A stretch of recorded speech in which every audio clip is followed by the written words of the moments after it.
السلام علیکم dear students from class 6۔ آج جو ہمارا نیا ٹاپک ہے وہ ہے چگلی کھانے والا۔ تو آپ نکالیں گے پیج نمبر 66، چگلی کھانے والا۔ چگلی مینز بیک بائٹنگ۔ تو چگلی کھانا جو ہے یہ ہمارے مذہب میں بھی حرام ہے، تو اس کو ممنوع قرار دیا گیا ہے اور یہ بہت ہی بڑا گناہ گار سمجھا جاتا ہے۔ تو ہم اپنا لیسن جو ہے وہ یہاں سے سٹارٹ کرتے ہیں۔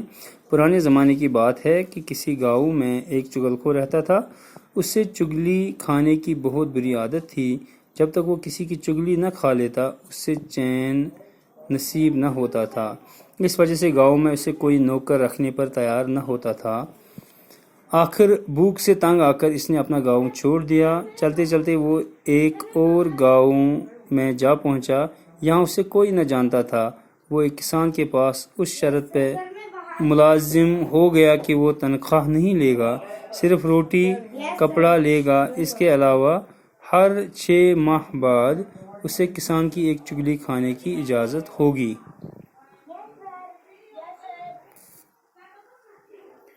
چغل خور بڑی محنت سے کام کرتا رہا۔ وقت گزرتا گیا اور کسان یہ شرط بھول گیا۔ ادھر چغل خور بڑی بے چینی سے وقت گزرنے کا انتظار کرتا رہا۔ آخر خدا کر کے 6 ماہ گزر گئے۔ اب وہ شرط کے مطابق کسان کی چگلی کھا سکتا تھا۔ ایک دن کسان اپنی کھیتوں میں کام کر رہا تھا اور گھر میں اس کی بیوی اکیلی تھی۔ یہ دیکھ کر چغل خور اس کی بیوی کے پاس گیا اور بڑا ہمدرد بنتے ہوئے کہنے لگا، کسان کوڑی ہو گیا ہے اور اس نے اب تک یہ بیماری تم سے چھپا رکھی ہے۔ وہ بڑی حیران ہوئی اور بولی، مجھے کیسے معلوم ہوگا کہ وہ کوڑی ہو گیا ہے؟ چغل خور نے بتایا کہ کوڑی کا جسم نمکین ہو جاتا ہے۔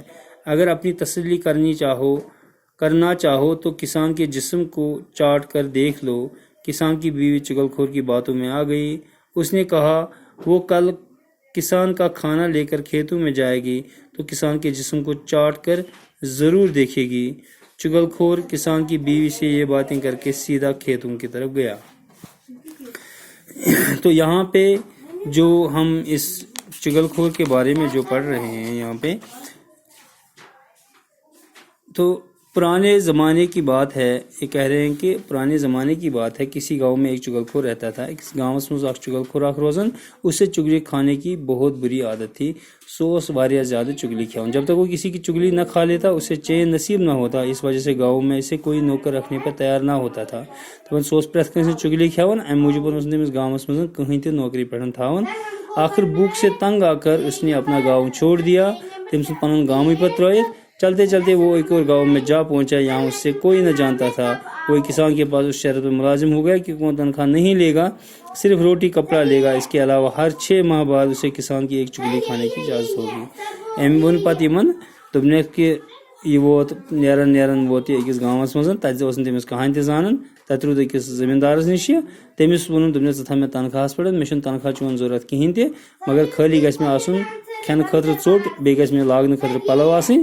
امہِ مزید چھُس بہٕ 6 رٮ۪تۍ آز بہٕ اکھ چگلی کھٮ۪وان۔ چغل خور بڑی محنت سے کام کرتا رہا۔ وقت گزرتا گیا اور کسان یہ شرط بھول گیا۔ ادھر چغل خور بڑی بے چینی سے وقت گزرنے کا انتظار کرتا رہا۔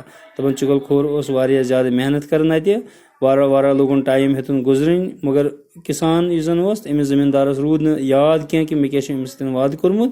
چغل خور اوس پراران کہ مےٚ کر گژھن پنٕنۍ 6 رٮ۪تھ۔ آخر خدا کر کے 6 ماہ گزر گئے۔ 6 رٮ۪تھ درائے یِتھ کٔنٮ۪تھ۔ اب وہ شرط کے مطابق کسان کی چگلی کھا سکتا تھا۔ وۄنۍ ہیٚکہِ سُہ آرام سان چگلی کھٮ۪تھ۔